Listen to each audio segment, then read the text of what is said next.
Ever wonder why ancient medicine still holds relevance in today's medical studies? Let's take a journey back in time and explore the profound impact of ancient medicine on our modern practices. You see, ancient medical practices offer a unique perspective, a rich tapestry of knowledge that still influences our understanding of health and disease today. One of the key advantages of delving into ancient medicine, particularly for medical students, is the linguistic edge it provides. Medical terminology can be a daunting field with an estimated 4,000 new words to learn each year. That's over 10 new terms a day. But here's the secret. Nearly 90% of these terms have roots in Greek or Latin. So, a basic understanding of these ancient languages can significantly ease the steep learning curve. In essence, the wisdom of the ancients can be a powerful tool in your medical studies.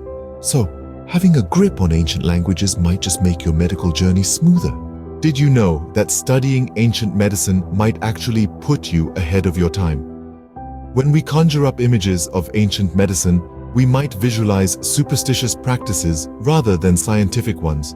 However, ancient medicine was surprisingly advanced in many ways. Let's take the example of Hippocrates, who lived around 400 years before Christ.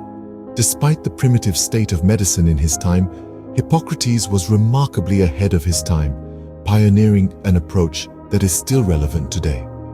The Hippocratic Oath, named after Hippocrates, establishes fundamental principles of medical ethics. This oath, taken by doctors at the beginning of their medical careers, has stood the test of time, proving the enduring wisdom of ancient medical practices. Hippocrates is often credited with shifting the focus of medicine from divine intervention to observation and understanding of the human body. The National Library of Medicine's History of Medicine Division website states, Hippocrates is generally credited with turning away from divine notions of medicine and using observation of the body as a basis for medical knowledge. Prayers and sacrifices to the gods did not hold a central place in his theories, but changes in diet, beneficial drugs, and keeping the body in balance were the key. If this approach sounds familiar, it's because it closely mirrors what we now call holistic medicine. In stark contrast to our current medical system, which often relies on a pill for every ill, Hippocrates-inspired ancient physicians took a more comprehensive, personalized approach to treating patients.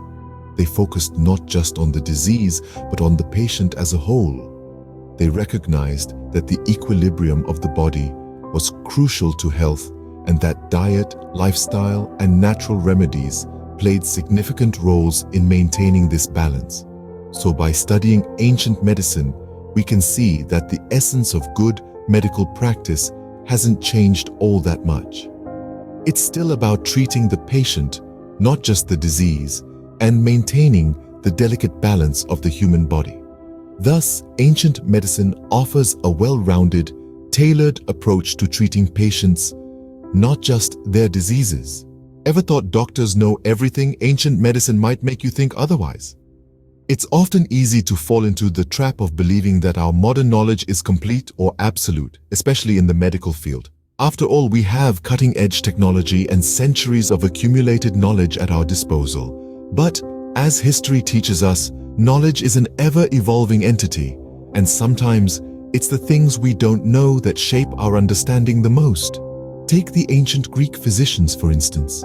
They were the know-it-all doctors of their era, confident in their understanding of the human body and how to heal it. But looking back, we can see that their knowledge, while impressive for its time, was far from complete.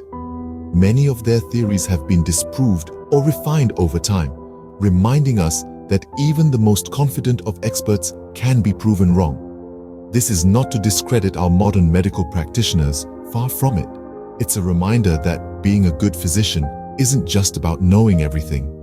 It's about being open to new ideas, to new evidence, and to constantly challenging what we think we know. In other words, the best doctors aren't those with the most knowledge, but the ones with the humility to acknowledge that their knowledge has limits.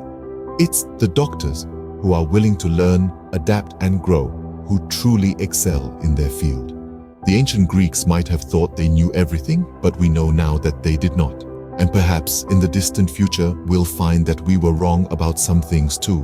But that's not a failure, it's progress. It's a sign that we're learning, evolving, and improving. So, it's essential to never accept anything without challenging it, and be ready to rethink if new evidence comes along. After all, the pursuit of knowledge isn't about being right all the time. It's about being willing to be wrong, and having the courage to change our minds when we are. So, it's essential to never accept anything without challenging it, and be ready to rethink if new evidence comes along. How can studying ancient medicine help you build better doctor-patient relationships? Well, let's journey back in time to answer this question. In the days of yore, when the mysteries of the body were as enigmatic as the cosmos, the doctor-patient relationship was a delicate dance of trust and understanding. Unlike today, where medical knowledge is widely available and patients can cross-check their symptoms on the internet, back then, it was a different story. Patients had no choice but to place their absolute trust in the hands of their healers, who were often the only source of medical wisdom. But trust is not a given, it's earned. Ancient physicians understood this well. They knew that to gain the faith of their patients, they needed to invest time and effort in understanding their patients, their lives, their worries, and their hopes. This was no easy task, mind you, but it was a necessary one. Fast forward to today, the situation is not so different. Despite the leaps and bounds in medical technology and knowledge, the core of the doctor-patient relationship remains the same: understanding and trust. Modern medicine is often criticized for its impersonal nature, where patients sometimes feel like they're just another case number. But let's take a leaf out of the book of ancient medicine. The more a doctor strives to understand their patient, the stronger their relationship becomes. A healthy conversation, a genuine interest in the patient's well-being, a reassuring word, these are the building blocks of a successful doctor-patient relationship. And why is this relationship so important? Because research tells us that a poor doctor-patient relationship can lead to worse patient outcomes. In fact, studies have shown that patients are more likely to follow a treatment plan and have better health outcomes when they feel their doctor truly understands and cares for them. Therefore, learning from ancient medicine can guide us towards more empathetic and effective patient care. It's not just about curing a disease, it's about healing the person. After all, a doctor's greatest tool is not his knowledge or his scalpel, but his ability to understand and empathize with his patient. So, why should we study ancient medicine? The benefits are multifold. It helps us grasp medical terminologies faster, thanks to the Greek and Latin roots. It reminds us that we can be ahead of our time, just like Hippocrates was with his holistic approach. It humbles us, reminding us that doctors don't know everything and we must remain open to new knowledge. Lastly, it teaches us the importance of building strong doctor-patient relationships. In essence, the wisdom of ancient medicine can serve as a valuable guide in our modern medical journey, enriching our understanding and practice of medicine.